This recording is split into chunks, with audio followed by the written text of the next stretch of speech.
Hey guys and girls, just another quick video. I've been asked quite a lot of questions since I put that first video up yesterday in YouTube about coronavirus and living in Beijing. And I've also had questions, so I put something in Reddit and people have messaged me and sent me stuff as well who know me, in WhatsApp and WeChat, etc. So I'm going to answer a few of those now. First one's got nothing to do with coronavirus, and someone said, do you have eyebrows? Yes, I do. Just that they're very, very thin. I think it's genetic. My great-grandfather was from Nepal, Nepalese apparently, so that's probably where that comes from. Okay, now onto the coronavirus. Someone asked what happens if your temperature shows a fever. You'll be taken to hospital. You won't be detained. You'll be taken to hospital, stuck in quarantine, tested. If you're free of the coronavirus, you'll come back home. Simple. Something I should also tell you.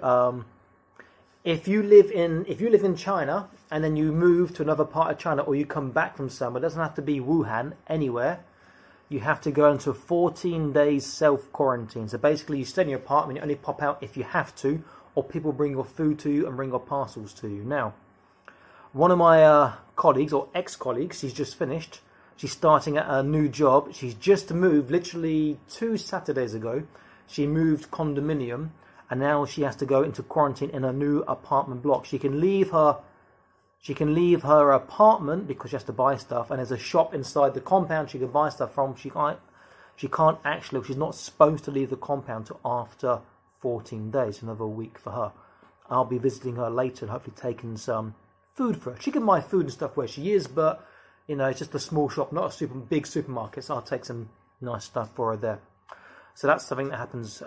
In my compound, there is at least 1 or 2 families that are in quarantine inside their apartments. But that's because they came back from wherever they were. So they've got to spend 2 weeks there. Now, I only know that from trying to translate and read some of the messages in the WeChat group for the apartment. Now, in that WeChat group, every day I have to say where I am, Beijing, am I healthy? Yes. Any health problems? No. And am I owner or tenant? Tenant. That's all in Chinese. So fortunately someone helped me and now I can just fill it out myself because I don't read Chinese or speak Chinese. My Chinese is very bad. So that's something else that happens here.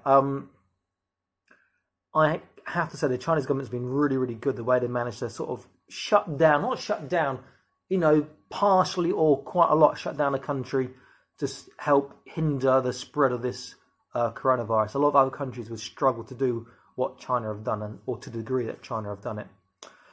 What other questions were there? Someone asked about taxis and Uber. We don't have Uber, we have what's called Didi. Didi means younger brother. It's also slang for penis, so it's quite funny.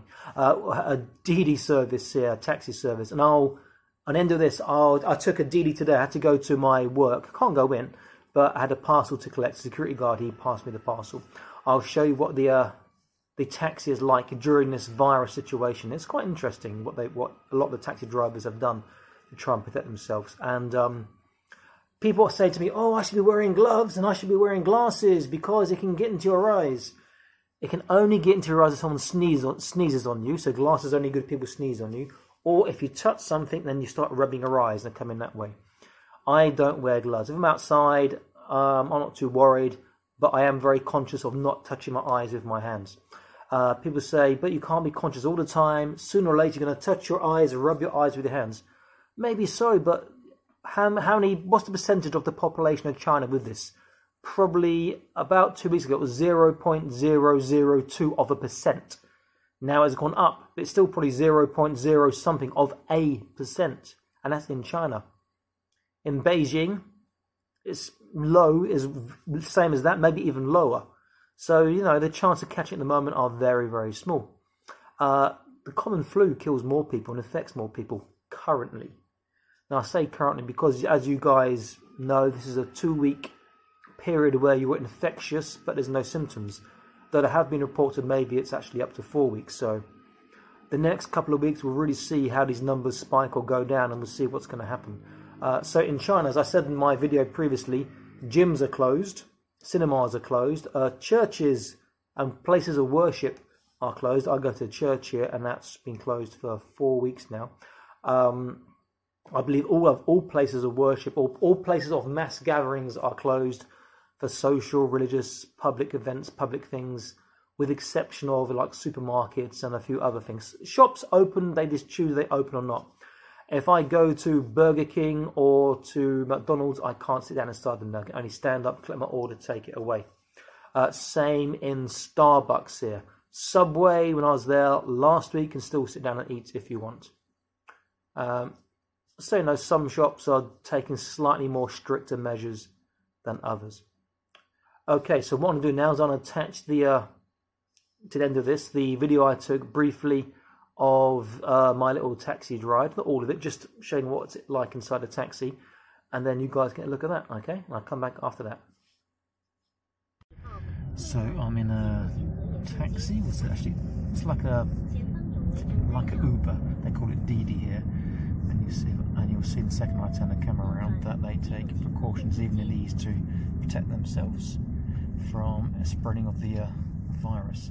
And also, it really smells of like a hospital. They've sanitized the taxi, which is what they're supposed to do, which is really quite good. But it just smells a bit strong. But it's, you know, better safe than sorry.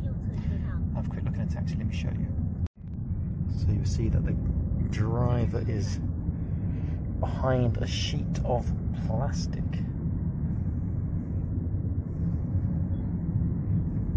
Maybe someone who reads Chinese can know what that says. It's quite cool. It's good that they're taking precaution to protect themselves, and these guys are probably making relatively good money now, I think. Actually, I'm not sure. Not so many people going out, but those who do go out and travel will take a DD as opposed to like the trains. The other thing people have asked me is the working situation. So I've been working from home for 4 weeks now. This is the 5th week. And I work in a school, so I've got to teach lessons online from home. It's okay, just one kid, one-to-one at a time. I've only got 16 kids, but 15 minutes, that's 4 hours of video calls, 5-minute break in between. I do get 2 hours for lunch, and that takes up all my time from 9 until 5, basically. So it's not too bad. Other people, some have gone back to work, some haven't gone back to work, some have the choice. It's really affecting the economy, as you can imagine. See from the video from yesterday I posted, all those shops closed is having quite a drastic effect. And I myself now, my school, we're on pay cuts now, so I'm on 40% salary. But the last 2 months were full salary. Some schools had half salary and then 0 salary last month, and again to 0 salary this month. So I can't complain too much. I can live on 40% salary, so that's the situation here.